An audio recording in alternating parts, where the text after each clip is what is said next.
CUET UG 2025 का examination अपने आखिरी फेज में है और मैंने आपको शुरुआत के पहले वीडियो में बताया था कि काउंसलिंग प्रोसेस कैसे चलता है।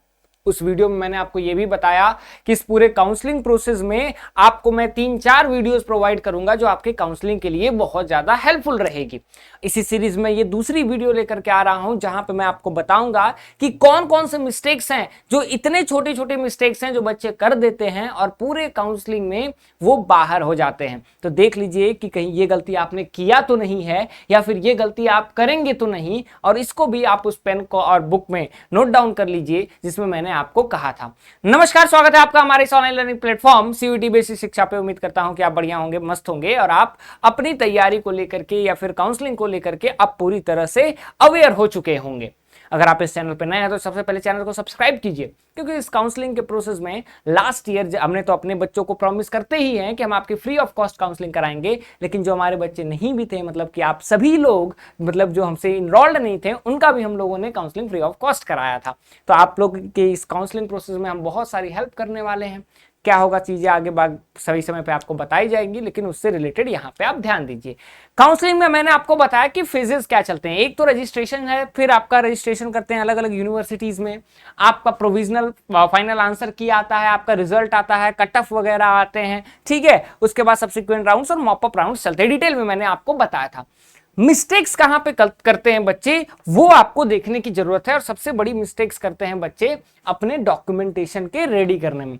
डॉक्यूमेंटेशन में क्या है, सबसे इंपॉर्टेंट चीज, लास्ट ईयर एक हमारा स्टूडेंट था जो बीएससी एग्रीकल्चर में उसने एडमिशन लिया, सारी चीजें चली। यहाँ पे सेमेस्टर एग्जामिनेशन के समय बीएचयू ने उसे कहा कि आप जो है हमारे यहाँ इनरोल्ड नहीं है और आपका एडमिशन कैंसिल किया जाता है।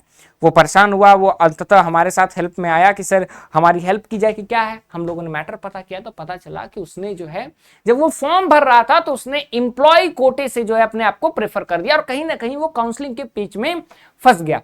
मतलब कि आपने तब जो है क्या किया, आपने तब अपने आप को गलती से एम्प्लॉय वार्ड का कोटा रख दिया। मतलब कि अगर आप कोई कोटा लगा रहे हैं, ठीक है, अगर आप कोई भी कोटा लगा रहे हैं तो उसका सर्टिफिकेट आपके पास रहना चाहिए, पहली चीज याद रखना। दूसरी चीज, आपके पास अगर ईडब्ल्यूएस है या फिर ओबीसी है, ठीक है, ओबीसी जो आपका एनसीएल वाला है वो सर्टिफिकेट है, ये सारी चीजें आपकी सेंट्रल गवर्नमेंट की होनी चाहिए, ठीक है। एससी एसटी में स्टेट और सेंट्रल दोनों का होता है। स्टेट भी मायने रखती है बहुत जगह, लेकिन उसकी भी अगर आपके पास सेंट्रल की है तो आपके लिए जरूरी है। आधार कार्ड में अगर कोई चेंजेस करने हैं, क्या कराना, अभी भी आपके पास समय है, आप करा सकते हैं। आपके पास 10th का सर्टिफिकेट होना चाहिए, आपके पास मार्कशीट 10th का, 12th का मार्कशीट होना चाहिए, आपके पास माइग्रेशन होना चाहिए। डॉक्यूमेंट्स की अगर मैं बात करूं तो सबसे पहले आप अगर कोई कोटा लगा रहे हैं तो उसका सर्टिफिकेट होना चाहिए, जैसे कि ईडब्ल्यूएस हुआ, ठीक है, एससी एसटी हुआ, या फिर ओबीसी हुआ, या फिर आप फिजिकली पीडब्ल्यूडी चैलेंज लगा रहे हैं, ठीक है, फिजिकली चैलेंज लगा रहे हैं, ठीक है, ये कोई भी कोटा आप लगा रहे हैं, एम्प्लॉय वार्ड लगा रहे हैं, तो इसका आपके पास सर्टिफिकेट होना चाहिए, पहली चीज।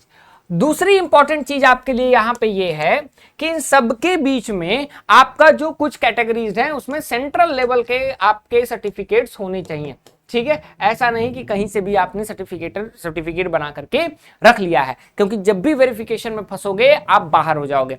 तीसरी सबसे इंपॉर्टेंट चीज, सब्जेक्ट मैपिंग। दिल्ली यूनिवर्सिटी के बच्चे याद रखें कि सब्जेक्ट मैपिंग क्या होता है, कि आप जो है सब्जेक्ट मैपिंग के बीच में फंस सकते हैं।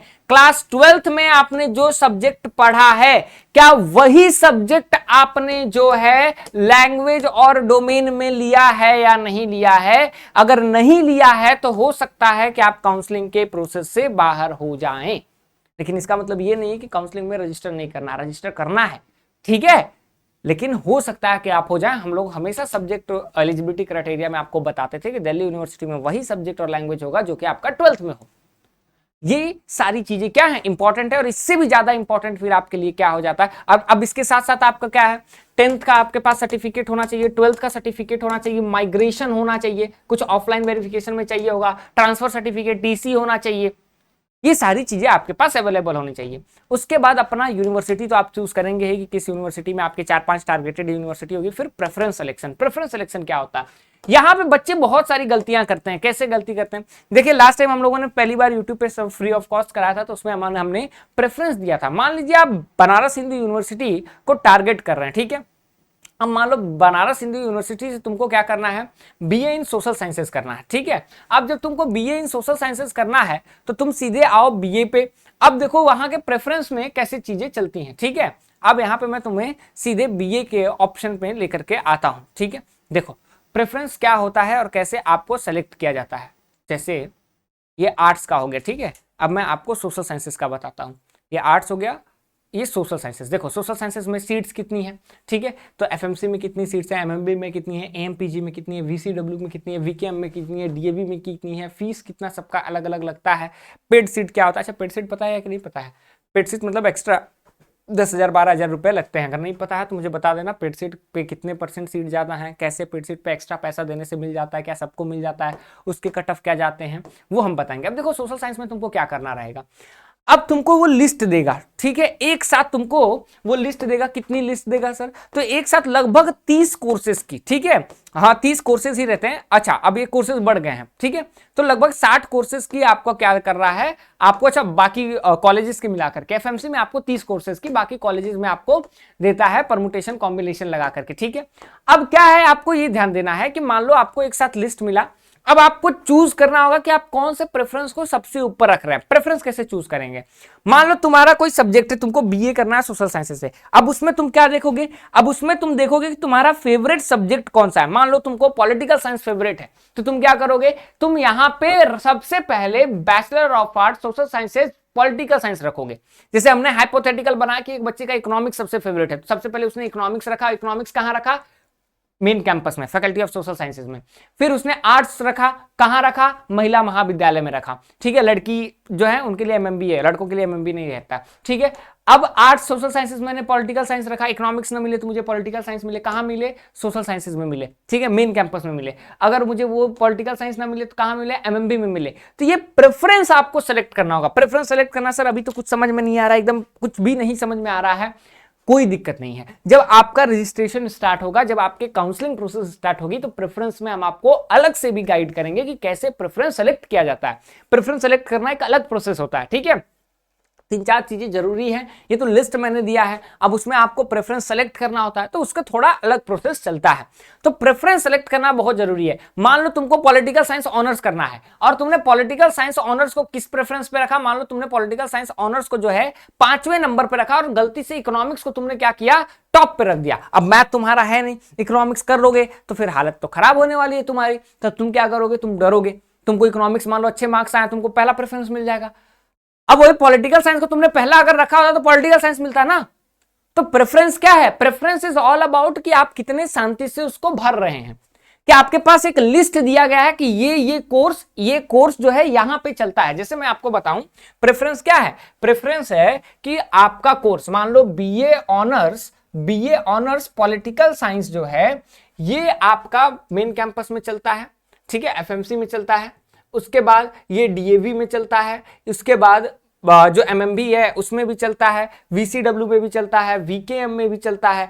ऐसे ऐसे करके हर जगह चलता है। अब इन सब का पेड सीट आता है, सबका पेड सीट भी आता है। तब इसमें से आप सोचिए कितना परमुटेशन कॉम्बिनेशन होगा। अभी तुमको नहीं समझ में आ रहा होगा कि कैसे होगा, तो काउंसलिंग प्रोसेस में कैसे करना होगा। इसीलिए मैंने बताया कि आपको काउंसलिंग प्रोसेस में क्या ध्यान रखना होगा कि ये पूरी प्रोसेस कैसे चलती है, ठीक है, जो मैंने पहले वीडियो में बताया। दूसरी चीज, आप सबसे पहले क्या करिए, अपने डॉक्यूमेंट्स को रेडी रखिए। आप किस यूनिवर्सिटी में जाएंगे वो तैयार रखिए, और आपको कौन सा कोर्स करना है। अगर आपको सोशल साइंस बीए करना है तो आपको हिस्ट्री से ऑनर्स करना है, आपको पॉलिटिकल साइंस से ऑनर्स करना है, आपको ज्योग्राफी से ऑनर्स करना है, आपको इकोनॉमिक्स से ऑनर्स करना है। पहला प्रेफरेंस होगा ना कि पहला पॉलिटिकल साइंस, दूसरा हिस्ट्री, नहीं मिला तो तीसरा ज्योग्राफी, चौथा इकोनॉमिक्स, ऐसे करना है।